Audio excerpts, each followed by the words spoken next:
pudesse lhe deixar impuro, tinham medo do pecado. Um Deus ensinado com aversão ao ser humano, um Deus que tem pavor de miseráveis. Assim era naquele tempo a religião que prevalecia. É nela que Jesus é educado. Por isso ele é tão revolucionário quando ele encontra as pessoas e começa a mexer dentro da cabeça dessas pessoas, modificando a maneira como olhavam para Deus. A grande revolução de Jesus é esta, porque toda vez que nós olhamos para Deus de um jeito diferente, a gente modifica também o jeito como nós olhamos para nós. Minha gente, não se engane. O mundo fica muito mais saboroso depois que a gente modifica o jeito como nós nos olhamos. A vida fica muito mais leve se a gente modifica o jeito como a gente se olha. Jesus sabia que nenhuma mudança religiosa podia acontecer se não fosse modificado a maneira como o ser humano se olhava. Por isso ele tinha tanto cuidado, tanto carinho com aqueles que se aproximavam dele. Ele não tinha medo daqueles que vinham de mãos vazias. Pelo contrário, ele via muito mais sinceridade e possibilidade de uma vida melhor naquele que se apresentava de mãos vazias do que naquele que se apresentava cheio de vaidades. Recorda-se do jovem rico que chega para Jesus contando um monte de vantagem. Jesus olha para ele e fala: tá bom, rapaz, volta outro dia. Vai primeiro gastar tudo isso que você acha que é valoroso, porque eu sou especialista em cuidar de gente que não tem nada a oferecer. Eu sou especialista em cuidar de pessoas que estão despretensiosas, que sabem a fraqueza que hospedam no coração. Foi o que Jesus fez com Zaqueu naquele dia.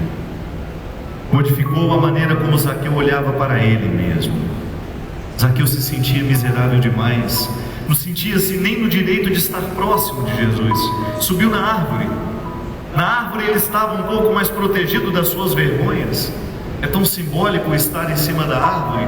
A Sagrada Escritura não pode ser compreendida fora dessas metáforas, desses simbolismos. Este homem está escondido do povo e escondido dele mesmo. A gente sabe muito bem o que significa isso.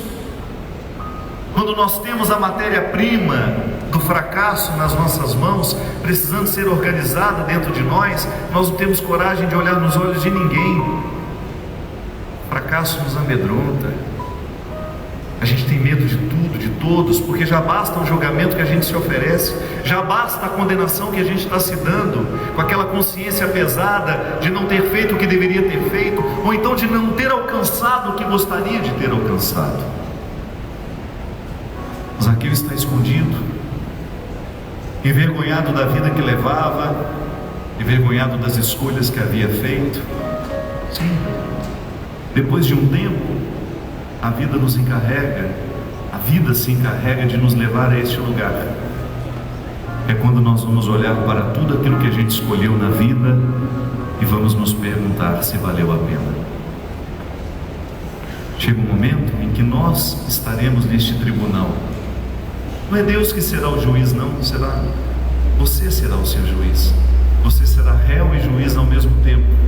Terá de olhar para as escolhas que você fez e terá de saber, terá que dizer a você mesmo se valeu a pena ter sido quem você foi, se valeu a pena ter trabalhado a vida inteira naquele lugar que você trabalhou, na profissão que você escolheu, se valeu a pena ter amado as pessoas que você amou, se valeu a pena ter se casado com a pessoa com quem você se casou, ter feito o que você fez no casamento que fez, ter educado seus filhos desta forma, ter estado ou não, a maneira como você lidou com seus pais, com seus irmãos, com seus amigos.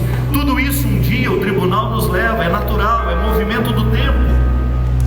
Zaqueu estava com o resultado desse tribunal. Até aquele momento da vida, Zaqueu não tinha muita coisa o que comemorar. Tinha perdido muito mais do que havia ganhado.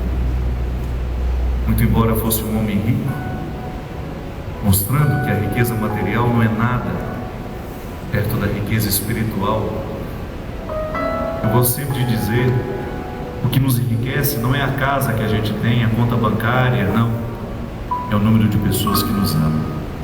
Isso sim nos enriquece. Certamente Zaqueu, por causa das escolhas erradas que havia feito, estava no alto daquela árvore, vivendo esse tribunal desagradável. A consciência infeliz de não ter sido quem ele poderia ter sido. Isso é fantástico, minha gente. Se você olhar para você hoje, aprendi isso com o Senhor Jonas no Pentecostes agora domingo. Ele disse de maneira muito simples: eu não sou o homem que Deus gostaria que eu fosse, mas também já não sou quem eu era. Você ainda não é o ser humano que Deus gostaria que você fosse, mas também já não é mais quem você é. Andou na direção de um tempo novo. Zaqueu certamente estava desaprendido de andar na direção desse ser humano que ele poderia ser. Sim, Zaqueu deixou de andar na direção de um ser humano realizado. Ele evoluiu, ele andou para trás. Porque não pode ser feliz quem rouba, não pode ser feliz quem é infiel. Nunca na minha vida vi uma pessoa de fato ser feliz porque foi infiel, porque traiu-se, porque traiu o outro. Nunca vi uma pessoa ser realmente feliz porque foi injusta. Tudo isso passa, um dia tudo desmorona, as hipocrisias caem por terra, ainda que a gente não seja flagrado nas nossas hipocrisias, ainda que a gente nunca seja preso por causa das injustiças que já cometemos.